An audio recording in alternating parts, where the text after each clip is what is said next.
그 주일마다 여러분들이 다 이렇게 와 계신데 어떤 마음으로 여기 오셨을까 이런 생각을 해봅니다. 다 사람마다 남이 알지 못하는 사정이 있고 아픔이 있고 슬픔이 있습니다.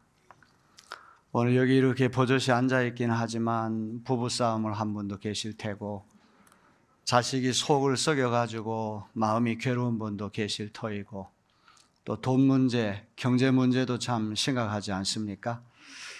인천에 차 타고 이렇게 지나가다 보면 공실, 가게가 새가 안 나가지고 빈 그런 곳이 너무나 많아요. 이번에 미국에서 비자를 140만 원 하던 거를 100배로 올려가지고 1억 4천만 원 비자 수수료 내라고 30년 동안 비자 가지고 버젓이 잘 생활하던 사람이 그 돈도 너무 비싸고 해가지고 한국으로 귀국한다는 그런 이야기를 들었습니다. 또 뉴욕의 그 이민 문제만 전문으로 재판하는 판사 데이빗 키미라고 하는 그런 어떤 판사가 있는데 보니까 우리 감리교 목사님 아들이에요. 그 아버지가 그 유신 체제에서 좀 바른 말을 하다가 좀 많은 고난을 당했는가 봐요. 그래서 일가족 전체가 미국으로 이민을 갔는데 고등학교 1학년 때 가가지고 언어도 서툴고 얼마나 힘듭니까?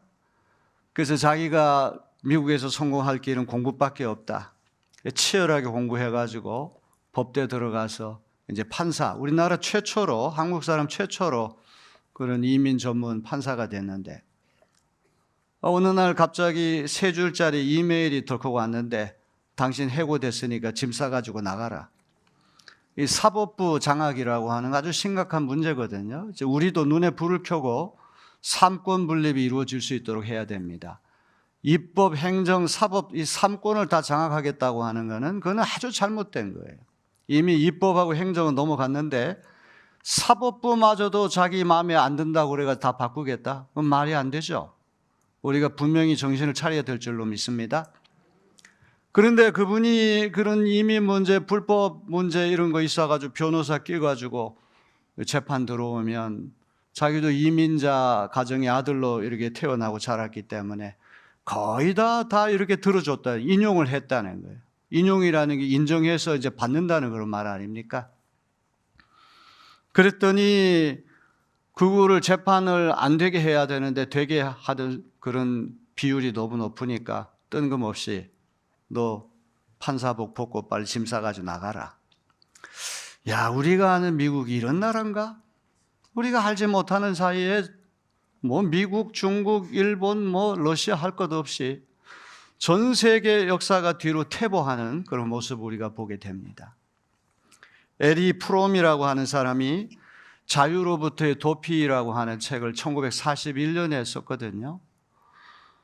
프롬의 이 사회 심리학적 분석에 따르면 독일 국민이 1917년에 1차 세계대전에서 패전 국가가 됐습니다. 베르사유 조약이라고 하는 전대미문의 불평등 조약을 맺게 됐거든요.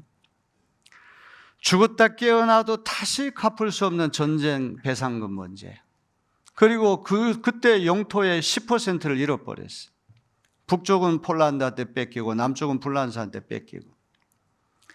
구텐베르크라고 한 사람이 인쇄술을 발명한 사람인데 독일 사람인데 지금은 그 알사스 지역이 다 불란서로 넘어갔어요. 그때 다 뺏긴 거죠. 이렇게 국가 배상금, 전쟁 배상금 문제와 국가 재건이란 책무가 너무나 이게 버겁기 때문에 그 고귀한 자유를 이렇게 누려야 되는데 우리는 자유보다도 먹고 사는 문제 더 중요하다. 자유로부터 도피해가지고 나치주의라고 하는 전대미문의 전체주의에 굴복했다는 것이죠. 이 에리 프롬 말하는 자유로부터의 도피라고 하는 것이 오늘 미국 사회에도 그대로 일어나고 있다고 저는 생각하는 것입니다. 세계화라고 하는 것이 전 세계의 모든 사람들을 받아들이는 거 아닙니까? 백인들이 그런 것들을 견디지 못하고 우리 일자리 저 사람들 다 빼앗아 갔으니까 저 사람들 못 들어오게 막아야 된다. 불법 체류하는 사람 수단과 방법을 가리지 말고 다 쫓아내야 된다. 특별히 이 블루칼라 노동자 계층들, 특히 남성들, 이제 이런 사람들이 도널드 트럼프 대통령의 열렬한 지지 세력이라는 거 아닙니까? 제가 아는 미국은 언론의 자유도 있고 정말 모든 면에서 자유로운 나라였는데 지금 얼마 전에 조지아주에 우리나라 그 근로자들이 그 당한 모습을 한번 보세요. 어떻게 이렇게 끔찍한 나라가 됐을까? 이스라엘 민족이 430년 동안 이집트에서 종살이 하다가 족과 꿀이 흐르는 가나안 땅으로 들어가게 됐는데 하나님은 장장 40년 동안을 광야 생활을 하게 만드시거든요. 민수기라고 하는 이 책 제목이 백성의 숫자를 기록한 책이다 이렇게 되어 있는데 이스라엘 사람들이 가지고 있는 구약 성경의 책 제목은 그게 아니에요. 배 미드바르 이렇게 책 제목이 되어 있어요. 그는 민수기 1장 1절에 5번째 글자가 배 미드바르예요. 배라고 하는 말은 전치사 인을 말하는 것이고 미드바르라고 하는 건 윌더니스, 광야를 얘기하는 거예요. In wilderness, 광야에서. 이게 책 제목이에요. 그런데 이 책 제목이야말로 민수기의 성격을 그대로 보여주는 제목이라고 저는 생각합니다. 광야 생활이라고 하는 것은 사람이 살기는 너무나 어렵거든요. 우리가 성지 순례를 할 때 이집트 카이로에서 시내산, 호렙산까지 쭉 남하를 해요. 그러면 그 가이드 하는 분이 여러분 광야 체험 좀 한번 안 하시겠습니까? 한 10분만 내려가지고 한번 광야 한번 체험 한번 해봅시다. 그럼 요즘 교인들이 야가가지고 담임 목사님만 좀 대표로 좀 광야 체험하고 우리는 차 안에 있겠다고 그래요. 1분만이라도 광야 가게 되면은 흙바람이 불고 모래바람이 불고 뜨겁고 그래서 한여름인데도 이 외투를 입는 이유는 살갗이 타지 않게 하려고 하는 거예요. 그러다가 밤이 되면 기온이 갑자기 뚝 떨어져 가지고 또 이불을 덮지 않으면 잘 수가 없고 야생 짐승들만 간신히 살아갈 수 있는 척박한 것이 이 광야인데 200만 명이 넘는 인구가 오늘은 일주일은 여기 있다가 또 다음번에 또 한 달 있다가 또 몇 달 있다가 뱅글뱅글 돌면서 정확하게 38년 동안을 왔다 갔다 했다는 거 아닙니까? 하나님께서 비록 이집트에서 잘 먹고 잘 살았지만 자유를 주시기 위하여 해방시켰는데 이스라엘 사람들은 자유가 버거운 거예요. 이 자유보다는 차라리 노예 생활하면서 고기 맛보고 잘 먹고 잘 살았던 시절이 더 좋다. 문제만 생기면 자꾸 뒤돌아보면서 이집트 생활로 되돌아가려고 하는 것. 이거를 얘기하는 책이 바로 민수기라고 하는 책이에요. 하나님이 주신 약속을 믿고 앞을 향해 전진해 나가면 틀림없이 족과 꿀이 흐르는 가나안 땅에 들어갈 터인데 믿어지지가 않는 거죠. 자꾸 이게 의심이 되는 거예요. 불과 사흘 전에 기적을 맛봤지만 하나님 앞으로도 그렇게 하실까 자꾸 믿어지지 않으니까 옛날 생활을 되돌리면서 이집트에서는 자유는 없었지만 고기 맛도 보고 우리 잘 먹고 잘 살았는데 왜 우리를 여기에 인도해가지고 이 고생하게 만드느냐. 이 불평기, 원망기, 이게 바로 민수기라는 책 아닙니까? 1장부터 10장까지는 모든 것이 좋았어요. 아주 출발이 잘 됐습니다. 진영 배치도 하고 행군 순서도 정하고 제사장 레위인들에게 특수 임무도 부여하고 이제 이스라엘 백성이 이런 자세로 행군에 나가면 족과 꿀이 흐르는 가나안 땅에 들어가는 거죠. 식은 죽 먹기고 따놓은 당상이다 이렇게 생각하는데 갑자기 11장부터 이스라엘 민족의 옛날 버릇이 튀쳐나오는 거예요. 이제 1차, 2차 두 번에 불평하고 반역했다는 이야기 우리 들었습니다. 1차 반역이라고 하는 건 아주 막연한 거예요. 무슨 이유로 반역을 저지르고 또 사상자가 얼마나 되는지 밝히지 않아요. 하나님이 진노하셔서 진 언저리가 불에 탔다 이 정도만 얘기를 해요. 2차 불평과 반역이라고 하는 건 어떤 것입니까? 하나님이 주신 만나 이것만 가지고 우리 양에 차지 않는다. 우리도 한번 고기 맛을 좀 보고 싶다. 이 잡족들이 이집트를 탈출할 때 함께 이렇게 나온 그 어떤 이방인들이 섞여가지고 그 사람들이 선동을 하니까 이스라엘 백성 전체가 다 여기 감염이 됐어요. 불평과 원망이라고 하는 것은 전염성이 있는 거예요. 항상 몇 사람이 주동을 하고 선동을 해가지고 하면 전체가 다 그렇게 물들 수밖에 없는 것이죠. 200만 명이 넘는 인구가 밤새도록 고기 맛을 보고 싶다고 징징거리니까 이게 모세가 견딜 수가 없는 거예요. 들판에 뛰어다니는 양, 염소, 송아지 모든 짐승을 다 잡는다고 할지라도 저 200만 명 먹일 수가 있겠습니까? 물속에 있는 고기까지 다 잡아가지고 고기 맛을 보게 한들 저 사람들 만족되겠습니까? 이제 이 불평과 원망이라고는 항상 리더십하고 관계가 되는 거예요. 그 몇 사람이 선동해가지고 이게 전염이 되게 되면 이게 질서가 무너지게 되고 체제가 붕괴되는 것이거든요. 그러니까 자멸하게 되는 것이죠. 그러니까 이 불평과 원망은 항상 모세의 권위와 연결되고 모세의 리더십하고 관계가 되는 거예요. 자기 리더십의 한계가 오니까 하나님께 하소연을 하지 않습니까? 하나님, 저 못 살겠습니다. 차라리 저를 죽여달라는, 자살 충동을 느꼈다는 이야기예요. 구약의 가장 대표적인 인물이 엘리야하고 모세인데 이 두 사람의 공통점이 둘 다 자살 충동을 느꼈다는 거예요. 하나님, 도저히 내 못 살겠어. 차라리 죽는 게 낫겠다고. 그랬더니 하나님께서 너 혼자 이 버거운 짐을 감당하는 것이 아니다. 70명 장로들을 조력자로 붙여주겠다. 그 70명을 성막 오기로 다 모이라고 그러지 않습니까? 모였더니 모세에게 내린 동일한 영이 그들에게도 내려가지고 예언이 터지기 시작하는 거예요.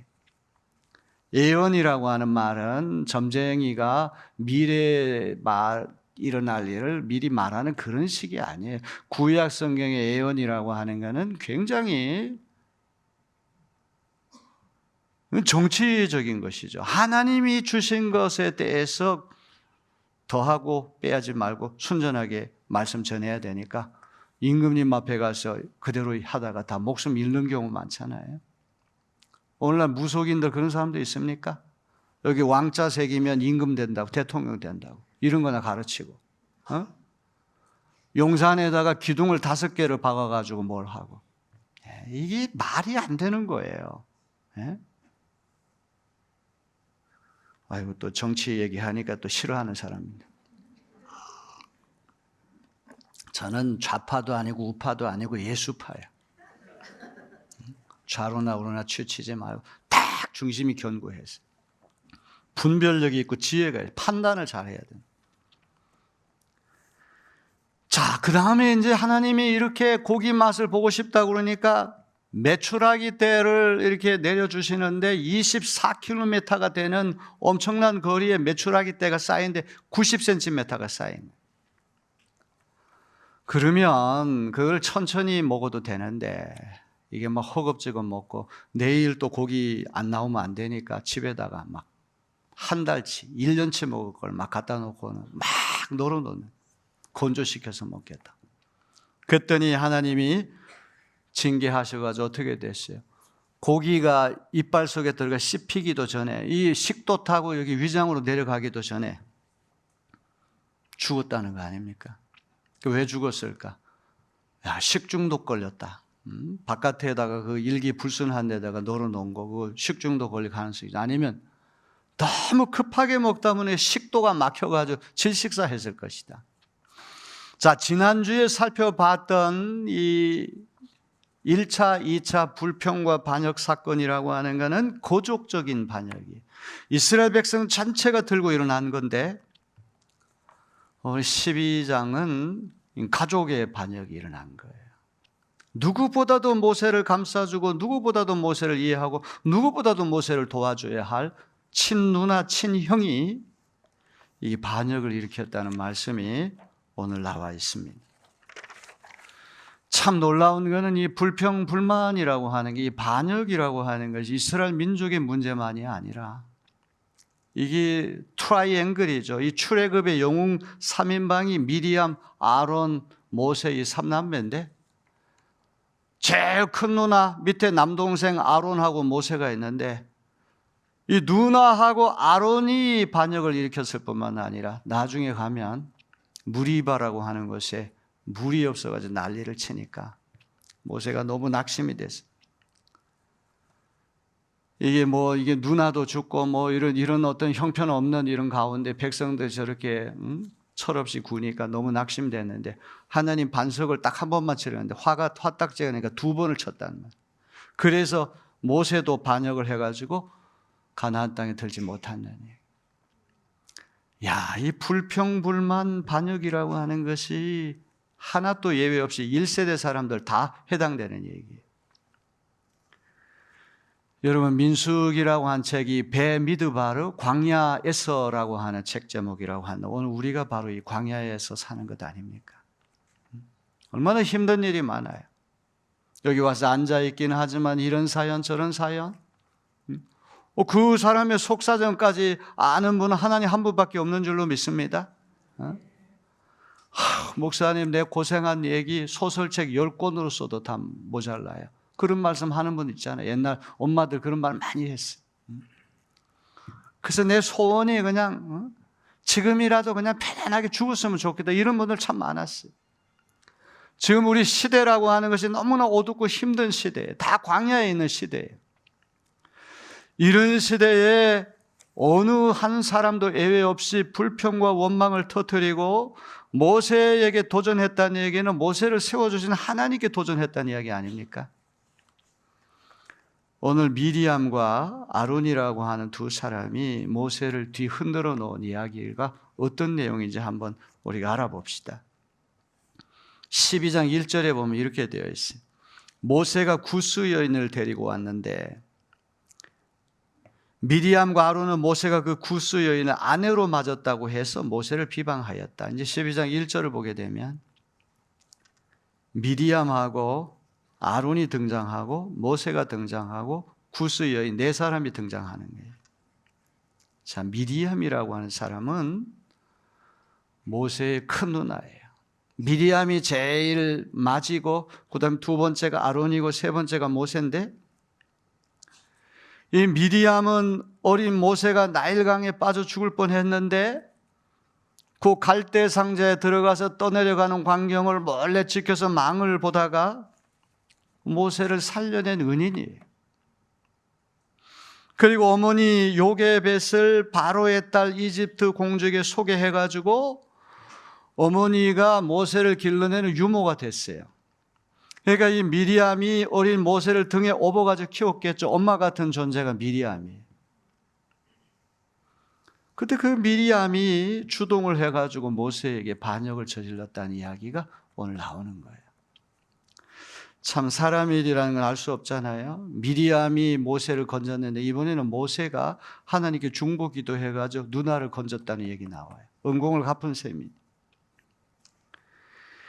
미리암은 이스라엘 백성이 이집트를 탈출해 홍해를 육지처럼 건넜을 때 미리암 찬가를 부른 국민 가수고 여선지자입니다. 출애굽기 15장에 보면 잘 나타나 있어요. 그래서 항상 이 이집트 탈출에 3 영웅이 있는데 모세와 아론과 미리암 이 3남매가 트라이앵글이 돼가지고 바로 이스라엘 백성을 이집트에 끌고 나온 거예요. 자, 그런데 오늘 우리가 잘 읽어보게 되면 구스 여인하고 모세가 결혼했기 때문에 비방했다는 말이 나오거든요. 구스 여인은 누구를 말할까요? 모세의 첫 번째 부인 이름은 십보라, 이렇게 돼. 영어로 치포라. 이 구스 여인이 치포라와 동일한 사람이 아니냐, 이렇게 생각하는 사람들이 많아요. 이 치포라는 미디안 여인인데 모세와 결혼한 후 이집트로 내려갈 때 동행했지만 할례 문제 때문에 2 아들과 함께 이집트행을 포기하고 미디안으로 되돌아갑니다. 친정집에 가 살다가 아버지, 친정아버지 이드로의 인솔을 받아가 두 아들 데리고 다시 모세에게 되돌아온 이야기가 출애굽기 18장에 나와요. 그래서 이 구스 여인은 치포라를 말할 것이다. 하박국서 3장 9절에 보면은 구산의 장막이 환난을 당하고 미디안 땅의 휘장이 난리를 만났구나, 이런 말씀이 나오거든요. 그러니까 이 구스라고 하는 것은 미디안 땅의 일부다. 그렇기 때문에 이 미디안 족속인 이 치포라가 바로 구스의 여인으로 이렇게 기록됐다, 이렇게 생각하는 사람이 꽤 많아요. 그런가 하면 이 구스라고 하는 건 이집트 동쪽에 있는 에티오피아로 보는 견해도 많아요. 그럼 에티오피아 사람이면 흑인이라고 하는 말 아닙니까? 그러면 첫 번째 부인 지포라는 어떻게 됐습니까? 죽었습니까? 이혼했습니까? 재혼한 것일까요? 성경은 이상하게도 모세의 가정생활에 대해서 많은 이야기를 들려주지 않습니다. 양쪽이 다 가능하다니. 만일 흑인 여성하고 결혼한 것에 남매가 트집을 잡았다면 이건 피부색으로 인한 인종편견, 인종차별 때문에 일어난 것입니다. 그런데 여러분 기억해야 됩니다. 이 흑인에 대한 인종편견, 인종차별이라고 하는 것은 근대 유럽에서 만들어진 이데올로기예요. 수천 년 전에 고대 근동제방에서는 오늘과 같은 흑인 차별, 흑인 편견이 존재하지 않았기 때문에 미리암과 아론이 피부 색깔로 모세를 비방했다는 주장은 설득력이 떨어지는 거예요. 그럼에도 불구하고 미리암이 나병에 걸려가지고 피부 색깔이 눈처럼 하얗게 되었다고 성경은 말하거든요. 까만 색깔하고 하얀 색깔이 이렇게 묘하게 대조되는 것을 보게 되면 이게 뭔가 모종의 연관성이 있는 것은 아닐까, 이렇게도 생각할 수 있죠. 제가 볼 때는 구스 여인이 치포라이든 에티오피아의 여인이든 그게 중요한 것이 아니라, 이건 어디까지나 모세의 어떤 지도력을 흔들기 위한 구실, 연막일 뿐 직접적인 동기는 아니라는.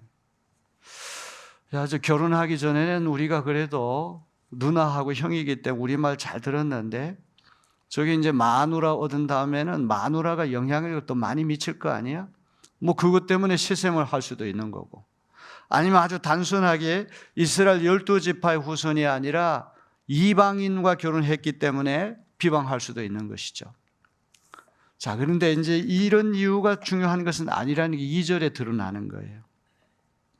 2절에 뭐라고 말씀합니까? 주님께서 모세와만 말씀하셨느냐, 우리와도 말씀하시지 않았느냐, 그들이 이렇게 말하는 것을 주님께서 들으셨다. 미리암과 아론이 모세에게 도전한 진짜 이유는 2절에 있는 거구나.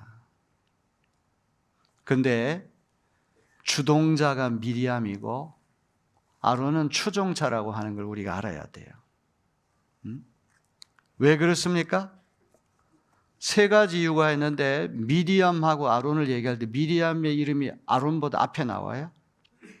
그 다음에 결정적인 것은 비방하다라고 하는 말이, 아론과 미리암이 함께 비방을 해서 복수가 돼야 돼요. 그런데 이 히브리어에 보면은 비방하다라는 동사가 3인칭 여성 단수로 되어 있어요. 그러니까 비방한 거는 미리암만 비방했다는 말. 그 다음에 결정적으로 또 중요한 것이, 이런 일이 있은 다음에 아론에게는 심판이 임하지 않고 미리암만 심판을 받았다고 하는 것. 이게 이제 모세를 업둥이처럼 등에 업고 이렇게 길러낸 이 친누나 미리암이 주동이 돼가지고, 왜 하나님이 모세만 통해서 직통 계시를 하느냐, 우리를 통해서도 할 수 있다. 이제 이렇게 도전을 했기 때문에 오늘 일이 일어나게 된 것입니다. 자, 이제 1절, 2절은 남매가 모세 비방했다는 이야기인데, 이제 3절은 참 뜻밖의 얘기예요. 이거는 마치 1절로부터 16절 사이에 어떤 사람이 거기다 딱 삽입해 놓은 삽입어기처럼 보여요. 뭐라고 되어 있습니까? 이 사람 모세는 온유함이 지면의 모든 사람보다 더하더라. 뜬금없이 모세의 인품에 대한 평가가 여기 3절에 쏙 들어가 있어요. 이 말은 세상에서 모세보다 겸손한 사람 없다는 극찬 아닙니까? 자기가 자기 보고 내가 세상에서 제일 겸손하다 이렇게 얘기하면 뻔뻔스러운 거예요. 민수기가 이제 모세의 저술물이 아니다. 모세가 민수기를 쓰지 않았다고 하는 단적인 증거가 바로 3절이다. 어떻게 자기가 자기를 놓고 세상에서 제일 겸손한 사람이 자기라고 얘기하겠느냐. 자, 이런 이유 때문에 어떤 사람은 이 겸손한이라고 하는 말을 비참한이라고 하는 말로 번역을 하는 거예요. 야, 이제는 백성들만 나를 뒤흔드는 게 아니라 누나하고 친형까지도 나를 힘들게 하는구나. 그래서 이 세상에서 가장 비참한 사람이 됐다. 그런 탄식이 3절이다. 이렇게 얘기하는 사람도 있어요. 중요한 거는 우리 성경이나 영어 성경은 일제히 다 겸손한으로 번역을 했거든요. humble이라고, humility, 이 겸손으로 다 번역을 했거든요. 그러면 이런 비방했다는 얘기 다음에 겸손 얘기가 나오는 이유는 뭡니까? 모세가 대꾸하지 않았다는 거. 누나하고 형까지도 자기를 뒤흔들면, 아니 누나하고 형이 이럴 수가 있어요? 누나하고 형은 나를 제일 도와줘야 되고 나를 제일 이해해야 되는데 어떻게 누나하고 형까지도 나를 이렇게 힘들게 할 수 있단 말입니까? 이렇게 저항하거나 대응하지 않고 입을 꾹 다물고 있었다. 자기의 권위를 방어하고 변호해 주는 분은 하나님밖에 없다는 걸 믿고는 침묵했다고 하는, 이게 모세의 겸손을 얘기한다는 것이죠. 오늘은 이상하게 성서 학당처럼 돼버렸네. 이런 날도 있고 저런 날도 있고, 그냥 잘 귀담아 들으시길 바랍니다. 자, 이제 4절부터는 이제 하나님이 어떻게 반응하시는, 하나님의 모세의 권위, 지도력, 아주 독보적인 권위를 이제 변호해 주시는데, 세 사람을 다 성막 주변으로 오라고 해서 딱 불러가지고 하나님 구름 기둥을 타고 딱 이렇게 하강하셔가지고 뭐라고 말씀하시는 거 하니, 보통 선지자, 일반 예언자에게는 꿈과 환상을 통해서 하나님 뜻을 계시하는데 나의 종 모세는 다르다. 나는 모세하고 얼굴과 얼굴을 맞대고 말을 한다. 이렇게 돼 있어요. face to face, 얼굴과 얼굴을 맞대고라고 하는 말이 히브리 원어 성경에는 mouth to mouth, 입에서 입을 대고, 입과 입을 마주하고, 이게 훨씬 더 친밀한 거죠. 얼굴보다는 입과 입을 마주댄다는 말이 아주 친구처럼 친밀하면서도 분명히 직접적으로 의사소통을 하신다. 그 너희들하고 모세는 다르다는 거예요. 일반 선지자, 일반 예언자는 꿈이나 환상으로 계시를 하지만 모세는 내가 직접 계시를 한다. 그러면서 주님의 모습까지 모세는 볼 수 있다, 이렇게 되어 있어요. 여기 주님의 모습이라고 하는 말은 주님이 아니에요. The form of the Lord. 주님의 모습이지 주님 그 자체가 아니에요. 주님 그 자체를 보게 되면 모세는 죽어요. 하나님을 두 눈으로 직접 보면 죽을 수밖에 없기 때문에 출애굽기 33장을 한번 읽어보세요.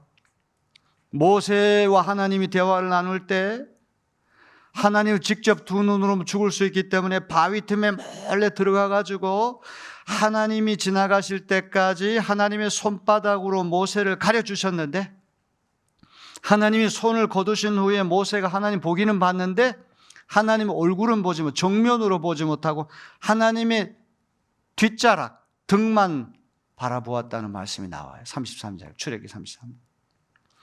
여기도 모세가 하나님을 직접 보는 게 하나님의 모습이라고 하는 게 중요하죠. 자, 이런 모세는 누나나 형하고는 비길 데 없는 아주 독보적인 유일무이한 의사 채널의 수단이 된다는 것을 하나님께서 말씀하시는 거예요. 자, 이렇게 해서 하나님께서 미리암과 아론을 꾸짖으신 다음에 이제 떠나가시게 됐어요. 12장 10절에 보니까 구름이 가려져 있을 때는 보지 못했는데 구름이 성막을 이게 떠나서 거치고 나니까 누나가 딱 모습이 들어오는데 악성 피부병, 나병에 걸려가지고 피부가 하얗게 되어 있는 거예요. 가만히 가보니까 사산한 아기처럼, 살이 절반은 썩어가지고 아주 유산된 아기처럼 이렇게 보였어요. 그러니까 이제 이 미리암은 리버스, 재생, 중생이 필요한 거예요. 육체뿐만 아니라 그도 새로 태어날 필요가 있는 거예요. 이렇게 해서 아론이 부랴부랴 모세에게 가가지고 식겁했다고 그러죠. 중보를 요청하는 말씀이 11절로부터 12절에 나와요. 아론이 이에 모세에게 이르되 슬프도다 내 주여 우리가 어리석은 일을 하여 죄를 지었으나 청하건대 그 벌을 우리에게 돌리지 마소서. 그가 살이 반이나 썩어 모태로부터 죽어서 나온 자같이 되지 않게 하소서. 자, 모세의 지도력을 흔들었던 이 아론이 모세를 뭐라고 부르면 나의 주 이렇게 불러요. 노예가 주인님 부르듯이 나의 주인님 이렇게 불러요. 기고만장했던 모습 다 사라지고 겸손하게 모세의 권위를 인정한 거예요. 그러면서 우리 누나 미리암 좀 살려달라고 모세에게 중보를 요청하지 않습니까? 이렇게 해서 중보 기도했더니 하나님 이제 목숨 살려주신데 벌을 받았는데 7일 동안 짐 밖에 격리되는 벌을 받게 되는 거예요. 12장 13절로부터 15절 세 번역으로 읽어봅니다. 모세가 주님께 부르짖어 아뢰었다. 하나님 비옵니다. 제발 미리암을 고쳐주십시오. 주님께서 모세에게 말씀하셨다. 미리암의 얼굴에 그의 아버지가 침을 뱉었어도 그가 이래 동안은 부끄러워하지 않겠느냐? 그러니 그를 이래 동안 짐 밖에 가두었다가 그 뒤에 돌아오게 하여라. 그래서 미리암은 이래 동안 짐 밖에 갇혀 있었다. 얼굴에 침을 뱉는다고 하는 것은 수치와 경멸을 이야기하는 것이죠. 아버지가 딸에게 얼굴에 침을 뱉었어요. 그럼 그거는 딸이 극심한 수치심과 모욕감을 느껴야 되거든요. 이게 뭔 얘기입니까? 혈육으로는 미리암에게 모세가 친동생이지만 영적으로는 아버지와 같은 모세를 비방했기 때문에, 그 아버지와 같은 모세의 권위에 도전했기 때문에 너도 그것에 대한 응벌로 침뱉음의 수치와 모욕을 당해야 한다, 이 얘기 아닙니까? 7일 동안 격리되는 동안 이스라엘 백성이 미리암을 존경하는 마음으로 움직이지 않고 가만히 있었다, 성경이 이렇게 말씀하고 있어요. 자, 아론은 왜 벌을 받지 않았을까요? 미리암이 주도한 반역 사건에 그냥 동조했기 때문에, 소극적으로 그냥 추종만 했기 때문에 그럴까요? 먼저 벌을 받은 미리암을 보고 회개하고 겸손히 자기를 낮추었기 때문에 면제됐을까요? 아니면 대제사장이 나병에 걸리면 이스라엘 전체가 다 재앙이 되니까 하나님 그걸 고려하셔가지고 아론에게는 이런 벌을 안 내리신 걸까요? 우리 한번 생각해 볼 필요가 있는 것입니다. 2번씩이나 아론은 하나님께 잘못했습니다. 출애굽기 33장에 보면 금송아지 만든 거, 그리고 이번에 누나와 함께 공모해가지고 모세에게 도전한 거.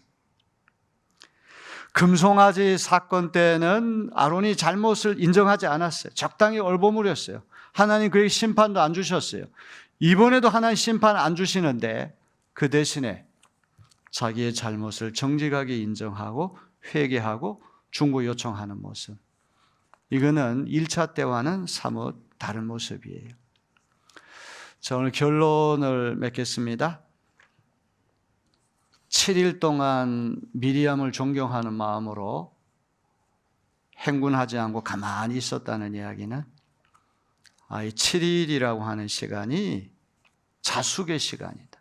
전 민족이 우리 이끌어오는 최고 지도자 3인방 가운데 한 사람이 미리암인데, 모세가 나일강에서 죽을 뻔했는데 이 모세를 건져낸 친누나까지도 모세에게 도전했더니 저런 일이 일어나는구나. 반성하고 자숙하는 기간이었을 것입니다. 저는 이 민수기 말씀을 쭉 연구하고 묵상하는 가운데 인간이라고 하는 것이 얼마나 고질적인가를 알게 됐어요. 깨닫고는 며칠 안 돼가 또 넘어지고, 이제 시간이 얼마나 가느냐가 중요해요.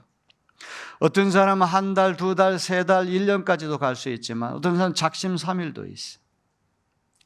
자, 이렇게 반역을 저질렀다가 심판받고 자숙하고 반성해야 될 사람들이 이제 다음 주에 읽을 13장은 그 유명한 12 정탐꾼 얘기 나오거든요. 10명이 부정적인 보고를 하니까 이스라엘 백성이 다 들고서 울고불고 난리가 난 거예요.